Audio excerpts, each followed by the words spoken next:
Pete, but she was always saying for Pete's sake all the time because it was one of those things like I say good grief all the time. My mom was always saying for Pete's sake. So it was just kind of one of those things of instead of using a curse word, we would say, oh, good grief. Charlie Brown, oh, good grief. And then my mom would say, oh, for Pete's sake. I don't know why or how for Pete's sake become popular, but you know what? Why don't we see if we can find a little bit of history on the usage of the terminology of for Pete's sake? Because for Pete's sake is in for and sake is in forsaken for Pete's sake. So the terminology, where did for Pete's sake? Let's see if we can maybe identify someone who may have used the phrase for Pete's sake if it's identifiable. Let's see what artificial intelligence says. Okay, so who coined the phrase for Pete's sake? For Pete's sake. Okay, the phrase for Pete's sake originated as a euphemism for God's sake. Oh my gosh, what an aha moment.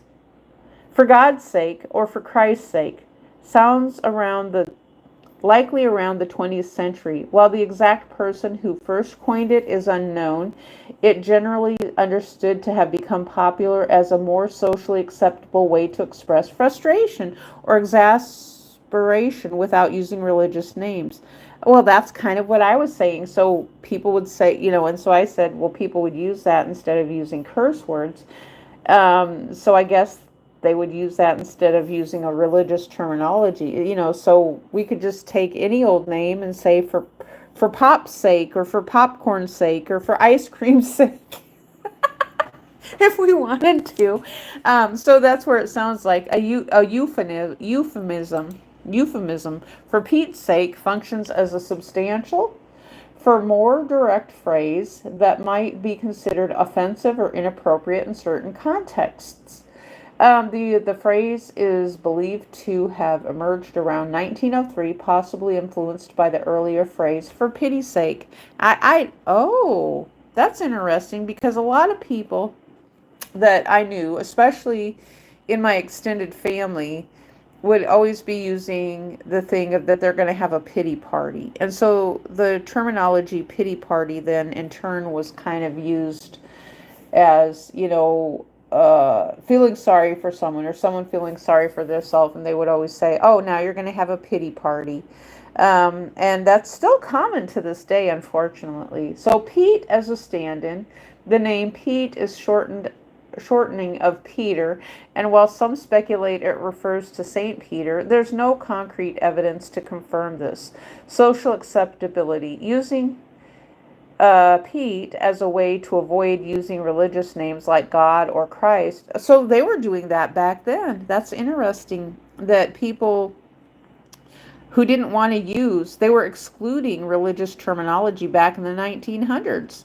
This is kind of refreshing and interesting for me to learn this, that they were actually not, they were making a choice to use different words on purpose instead of using religious terminology. And so I was just thinking, I wonder if they said for Jesus' sake. I don't know.